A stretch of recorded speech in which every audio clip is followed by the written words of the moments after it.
Salmo 132. Eu gostaria de meditar com os irmãos sobre um voto e uma aliança com Deus. Salmo 132. Os irmãos sabem muito bem, desde o ano passado nós estamos pregando, refletindo sobre os salmos de peregrinação, que tem início no Salmo 120 e termina no Salmo 134. Nós estamos hoje no 132. Peço aos irmãos que acompanhem com bastante atenção a leitura da palavra de Deus. Diz assim: lembra-te, Senhor, de Davi e de todas as suas provações. Lembra-te de como ele jurou ao Senhor e fez votos ao poderoso de Jacó, dizendo: não entrarei na tenda em que moro, nem me deitarei no leito em que repouso. Não darei sono aos meus olhos, nem repouso às minhas pálpebras, enquanto eu não encontrar um lugar para o Senhor, uma morada para o poderoso de Jacó. Ouvimos dizer que a arca estava em Efrata, e a encontramos no campo de Jaar. Entremos na sua morada, adoremos diante do estrado dos seus pés. Vistam-se de justiça os teus sacerdotes e exultem os teus fiéis. Por amor de Davi teu servo, não rejeites o teu ungido. O Senhor jurou a Davi com firme juramento, e dele não se desviará. Farei com que no seu trono se assente um dos seus descendentes. Se os filhos de você guardarem a minha aliança e o testemunho que eu lhes ensinar, também os filhos deles se assentarão para sempre no seu trono. Pois o Senhor escolheu Sião, preferiu-a por sua morada, dizendo: este é para sempre o lugar do meu repouso. Aqui habitarei, pois este é o meu desejo.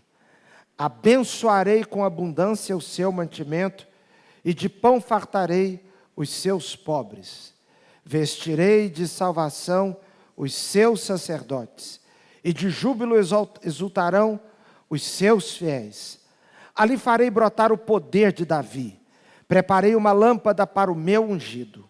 Cobrirei de vexame os seus inimigos, mas sobre ele brilhará a sua coroa.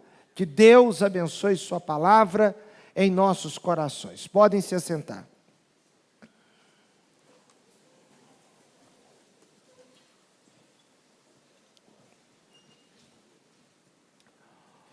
Um voto e uma aliança com Deus. Um voto e uma aliança com Deus. Meus irmãos, nessa oração, quem faz esta oração é Davi. E Davi começa a oração fazendo um pedido. Esse pedido, meus irmãos, era para que Deus não se esquecesse. Lembra-te, Senhor, de Davi. E lembra-te, Senhor, que o Senhor não se esqueça da minha história. E na minha história, não se esqueça de todas as minhas provações. Então aqui nós estamos diante de alguém orando, quando ora, faz voto a Deus, e faz esse voto pedindo a Deus que lembre das suas provações. Provações, os irmãos sabem, na vida de Davi não faltou. Quando olhamos para a sua história e para o grande nome de Davi, Davi tem um grande nome na história, ele é símbolo dos reis de Israel. No Antigo Testamento, quando alguém vai comparar um rei com algum rei ruim, tem uma comparação. Jeroboão. Jeroboão é símbolo de rei que conduz o povo ao erro, leva o povo a pecar. Rei idólatra, Quando um rei precisa ser comparado com alguém que agrada a Deus, a comparação é com Davi. Então Davi é símbolo de alguém não perfeito, mas que teve o coração de acordo com a vontade de Deus. Homem segundo o meu coração. Davi, meus irmãos, apesar disso, não teve vida fácil. De modo nenhum. Uma enorme provação na vida de Davi. Foi um período em torno de 10 anos que ele foi perseguido pelo rei Saul. Ser perseguido dentro de um pequeno território como aquele, por um rei, durante 10 anos, não foi brincadeira. Foi um período de muitas provações, vigílias à noite, vigiando, para que o inimigo não atacasse. Por 2 vezes, Davi teve a oportunidade de matar Saul, e não fez por temor a Deus. Não vou tocar no ungido de Deus. Apesar de Saul, com aquele temperamento, aquela infantilidade, aqueles desequilíbrios, Davi não se sentia autorizado por Deus para tocar na vida dele e acabar com sua vida. Por isso, por ser um homem temente a Deus, justo, ele foi perseguido por 10 anos por Saul. Viveu também, meus irmãos, uma situação muito dura para ele, porque envolveu sua vida familiar. Depois de rei, experimentou a tristeza de um dos seus filhos matar outro dos seus filhos.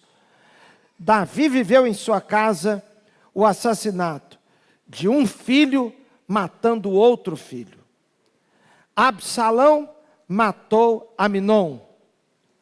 Além disso, uma grande provação e um grande desgosto com esse filho Absalão. Esse filho Absalão trouxe tristezas para a vida de Davi. Matou um dos seus irmãos, mas também ele se levantou contra o próprio pai. Absalão era muito vaidoso e cínico. Cínico mesmo. Pousava de boa gente, de bom moço, para desestabilizar o pai. Enquanto o pai reinava, Absalão, por um período, ia para a porta da cidade, fazendo cara de bom moço. Uma pessoa chegava, ele abraçava, tratava bem, sorria e dizia assim: poxa, quem dera tivesse alguém aí que pudesse olhar por vocês, aconselhar vocês, tomar decisões favoráveis a vocês. Em outras palavras, ele estava dizendo: quem dera tivesse em Israel outro rei que não fosse meu pai, mas que fosse alguém que desse atenção a vocês, e com esse sorriso alvaz que eu trago, esse sorriso aqui, não seria eu a pessoa mais adequada? Olha a minha simpatia, olha eu tentando ganhar o coração de vocês. Meus irmãos, desde pequeno, desde pastor de pouco tempo, eu aprendi que é um perigo pessoas que ficam na porta de igreja falando mal da igreja.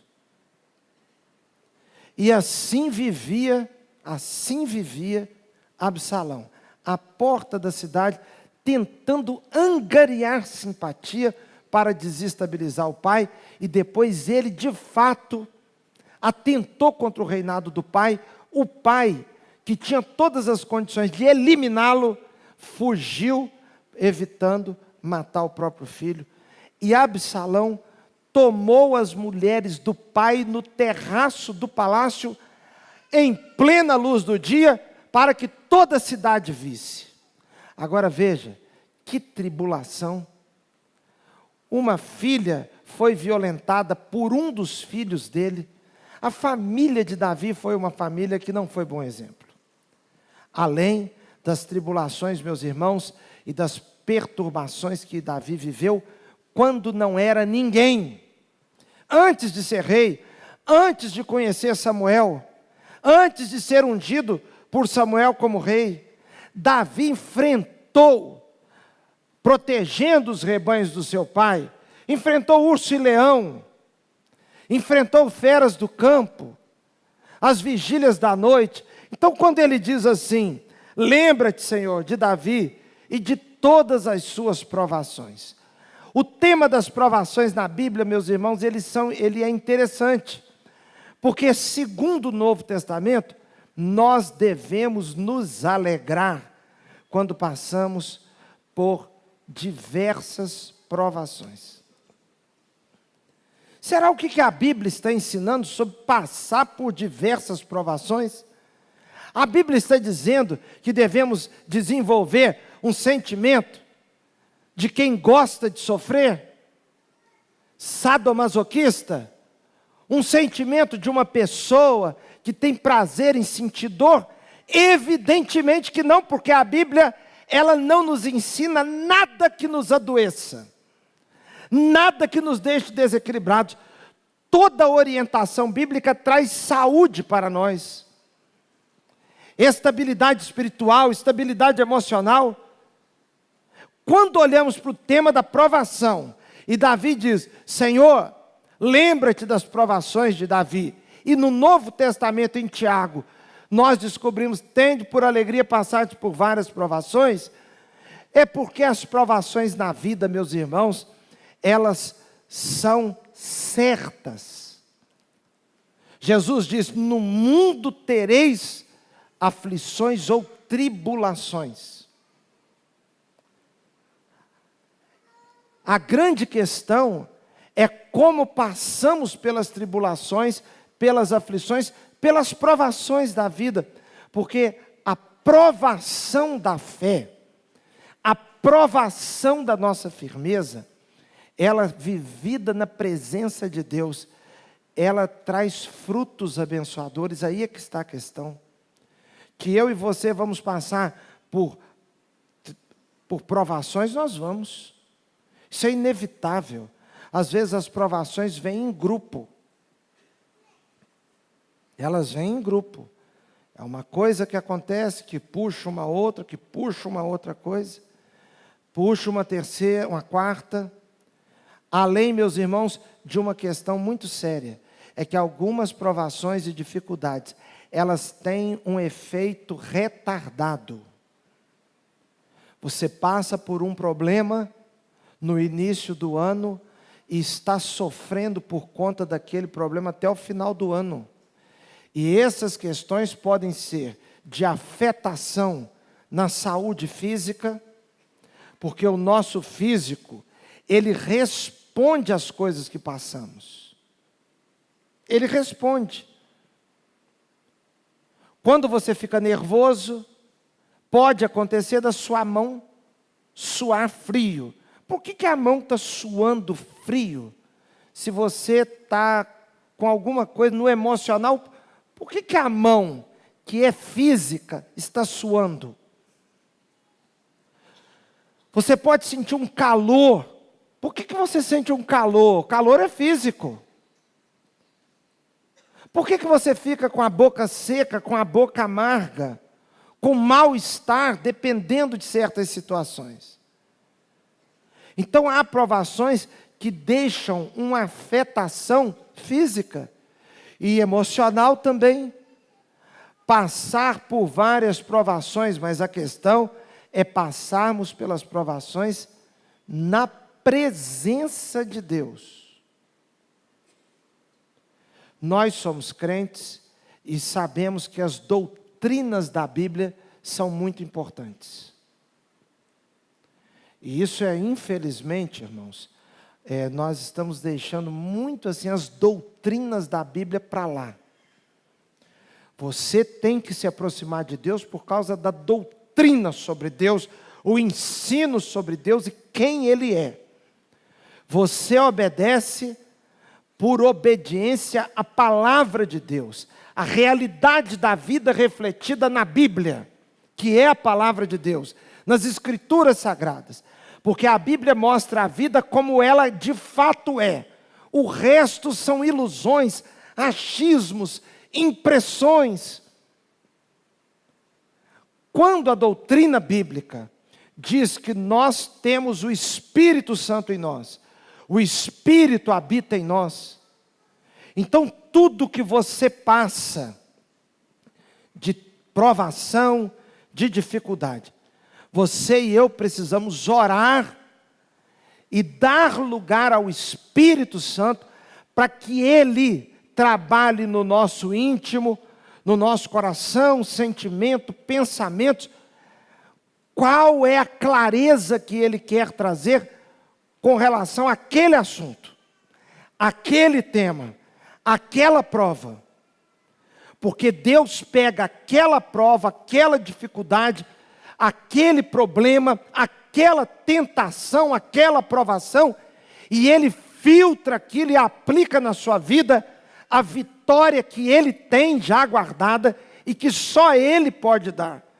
E quando você tem essa vitória, debaixo da dependência do Espírito Santo de Deus, não de você, não da sua força, não da sua capacidade, mas no dínamos, no poder do Espírito, aquela provação você sai dela vitoriosa, vitorioso, e Deus glorificado e a sua vida virtuosa. Por isso é que o texto diz, passando pelas provações, tende alegria. Por quê? Porque você não olha para o problema em si, mas olha para a obra que Deus faz, através daquela dificuldade. Davi, irmãos, foi alguém que passou por muitas provações. E ele diz, Senhor, não te esqueças de todas as provações de Davi. Depois faz um outro pedido ainda. Este pedido, meus irmãos, está no verso 2. Lembra-te de como ele jurou ao Senhor. Então agora, Davi está pedindo, lembra das provações que eu passei, mas lembra-te também do meu voto. Eu jurei algo ao Senhor. Eu me comprometi com o Senhor com algo.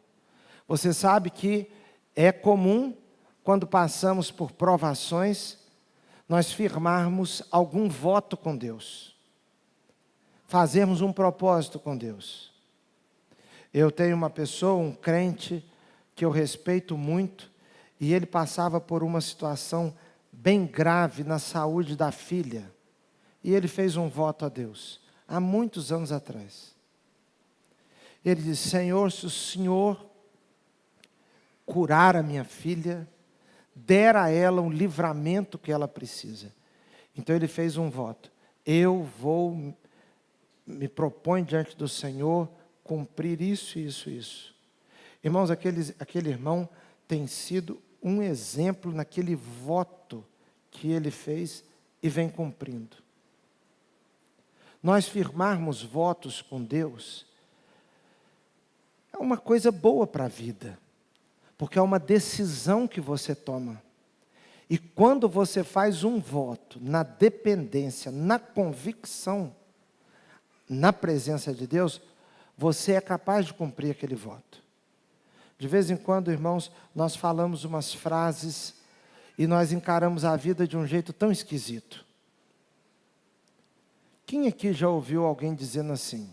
Ou já disse, ou já ouviu alguém dizendo, ah, eu não aguento ficar sem comer um pãozinho. Levanta a mão.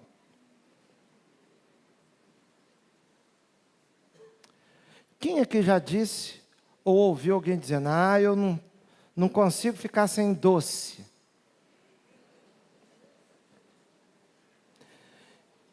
Eu não consigo tomar café sem doce, sem açúcar. Ah, não, sem açúcar não. Quem já ouviu falar?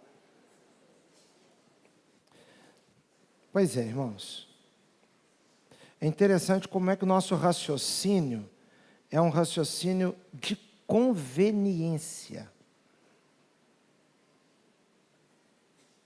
Raciocínio e postura de conveniência. A Bíblia diz que o homem deve ser fiel à sua esposa. A esposa deve ser fiel ao seu marido. E isso é verdade. Então nós estamos entendendo, e entendemos assim mesmo, e entendemos como correto, que o homem e a mulher devem estabelecer sobre a sua sexualidade limites. Limites. O solteiro, ele deve se conter e ter relação sexual depois de casado. É o ensino da Bíblia. E nós acreditamos que é o melhor, a melhor escolha.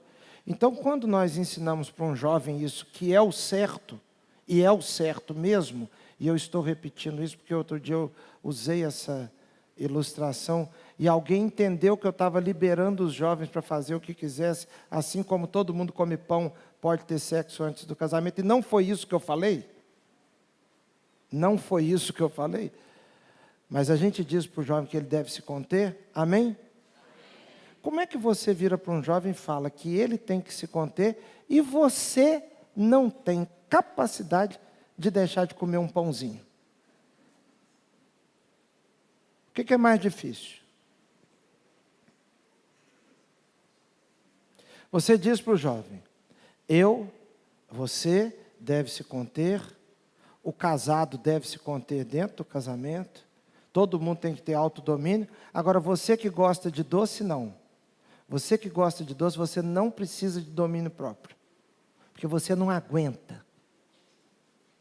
Irmãos, se nós pararmos para pensar, quantas vezes nós fazemos um voto com Deus e não cumprimos aquele voto por cinismo. Por cinismo.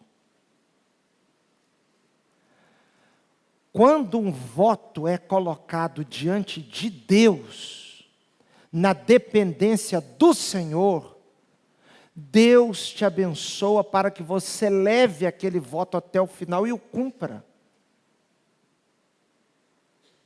Mas é que às vezes nós fazemos um voto a Deus no momento da aflição, vindo a bonança, vindo a calmaria, nós mudamos de lado. Nós relaxamos com aquele propósito. Você diz, Senhor, eu vou ter essa postura, vou ter essa conduta, eu vou mudar, vou fazer assim. Salva o meu filho, salva a minha filha, salva a minha família, me tire da quebradeira que eu estou vivendo. Senhor, me dê um emprego. Aí aquilo acontece. Antes, Senhor, faça isso, porque aí eu farei aquilo. Eu farei isso. Depois, quando vem a bonança, a pessoa se esquece. Irmãos, os votos precisam ser cumpridos diante de Deus. E Davi está dizendo que ele fez um voto a Deus, ao poderoso de Jacó, dizendo, verso 3.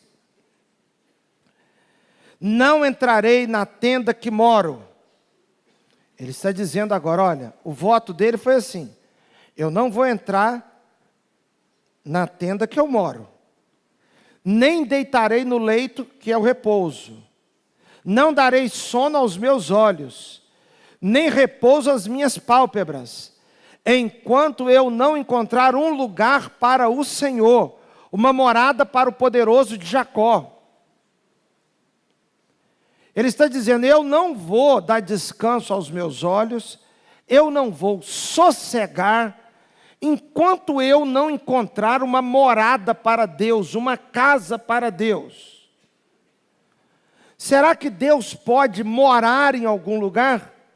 A Bíblia diz, meus irmãos, que os céus, eles são pequenos para Deus. A terra é o estrado dos seus pés, é o repouso dos seus pés. Então Deus não pode ser contido em lugar nenhum. Mas agora Davi está dizendo, eu não vou sossegar e eu faço esse voto, firme esse propósito, eu não sossegarei enquanto não encontrar uma casa para Deus. Ele está fazendo menção, não ao fato de tirar Deus do céu e fazer Deus morar numa casa, não é isso. O que Davi está fazendo menção é um lugar para a arca da aliança.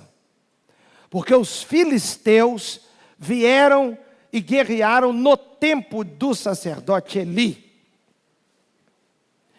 E no tempo do sacerdote Eli, Eli perdeu seus filhos na batalha Ofni e Finéias. E além disso, dos filhos terem morrido, a arca foi levada.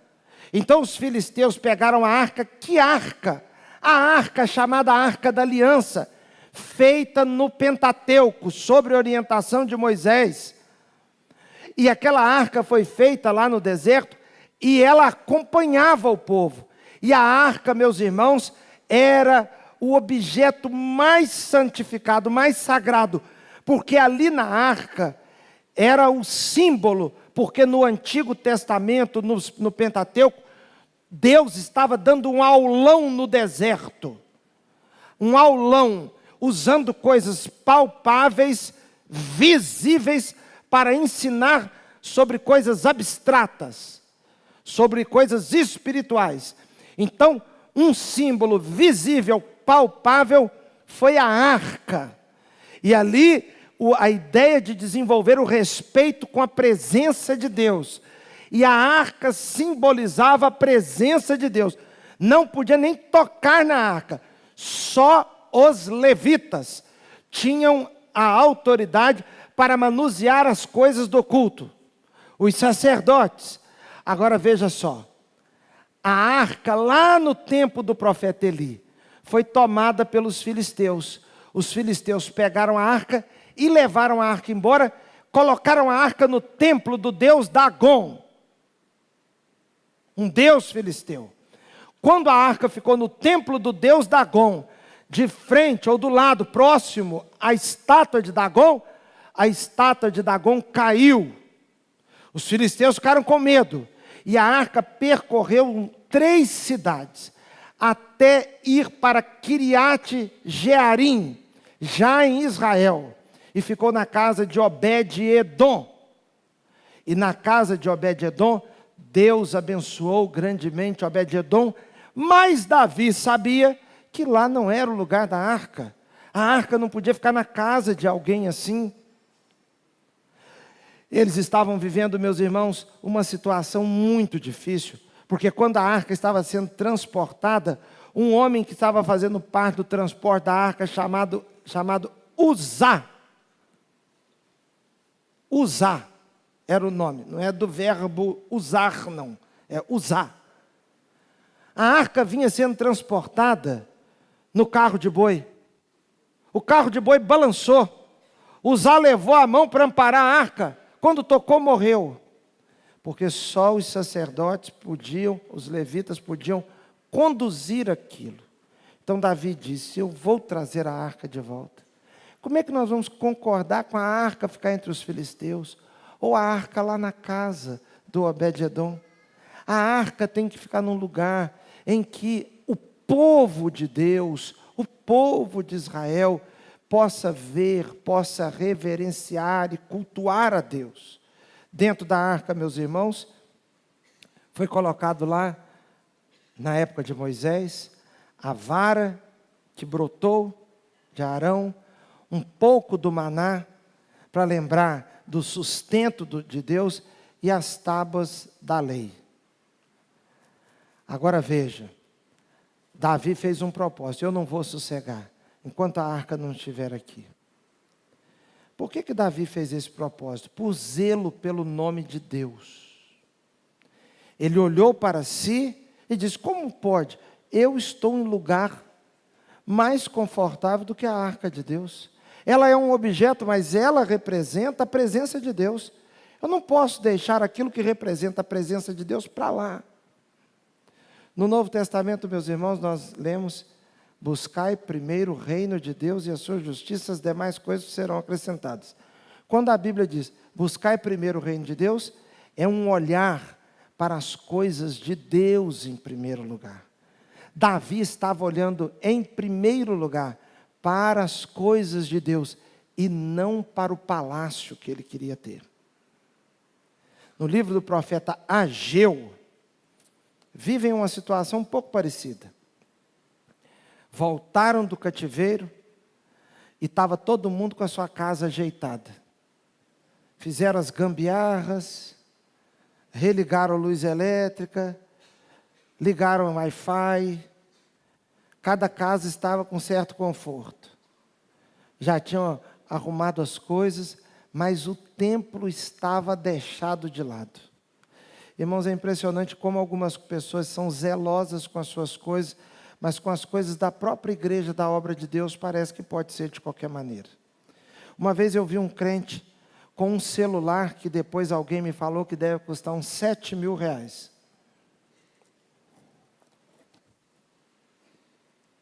Criticando a sua igreja porque tinha comprado um telão parecido com esse aqui. A pessoa pensa assim: tudo que é para mim, tudo que é para o meu comércio.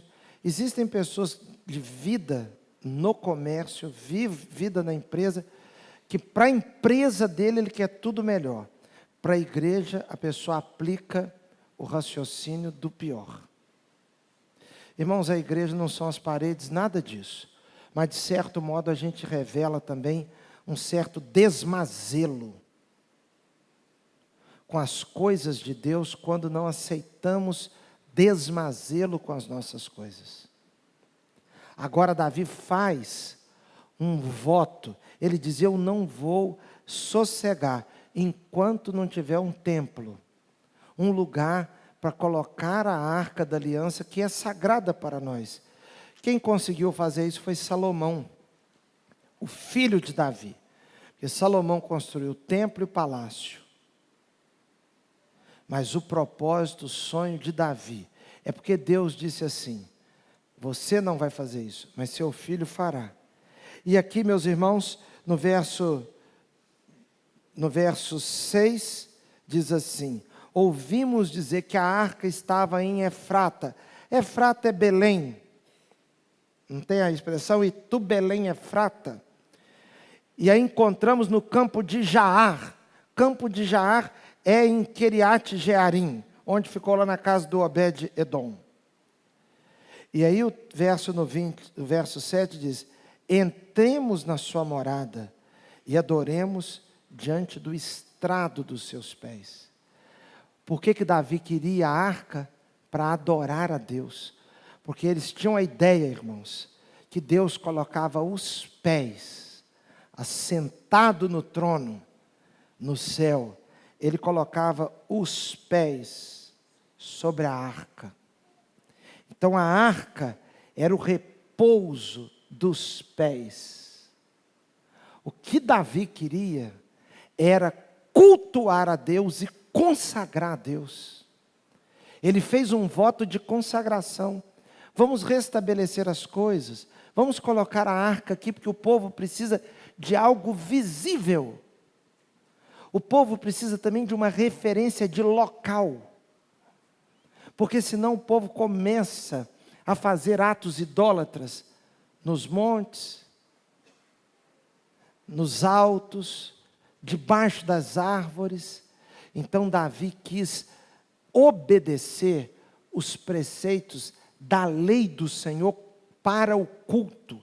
Ele foi zeloso, fez um propósito no meio de muitas provações. Nós vamos parar aqui no verso 7, e eu gostaria de convidar você, que está passando por provações. A Bíblia diz que nós devemos pedir as coisas a Deus, mas diz que às vezes nós pedimos e pedimos mal. Por isso Deus não nos abençoa, e Deus não responde. Você pode estar passando por provações e deseja colocar essas provações de modo correto diante de Deus. Então nós vamos aprender com Davi. Nós vamos fazer um voto a Deus. Vamos pedir ao Senhor que nos dê vitórias no meio das provações. Ou talvez você faça um voto a Deus já, com o coração grato por tudo que Deus já te fez, pelas vitórias nas provações que você já teve, já venceu. Agora, um propósito que honre, que glorifique a Deus. Porque as nossas vidas, irmãos, elas são para a glória de Deus. Tudo na sua vida é para Deus. Quando você faz um pedido a Deus, para Deus te dar algum bem material, só tem sentido aquele bem material se for para a glória de Deus. Se não for para a glória de Deus, não tem sentido. Você pede a Deus uma casa, só tem sentido se for para aquela casa abençoar a sua vida, vai glorificar a Deus. Você faz um pedido para Deus te dar um emprego, só faz sentido, Senhor, se o Senhor me der um emprego, eu faço um voto ao Senhor. Só faz sentido se for para abençoar a sua vida, mas se aquilo se tornar para a glória de Deus. Davi agora lembra, Senhor, já passei por tantas provas, já passei por tantas dificuldades, por tantos testes. Agora, Senhor, se lembre das minhas provas, mas se lembre do meu propósito com o Senhor. Às vezes nós estamos pedindo alguma coisa a Deus, mas não temos nada a oferecer. Não é porque Deus troca conosco, não, irmãos.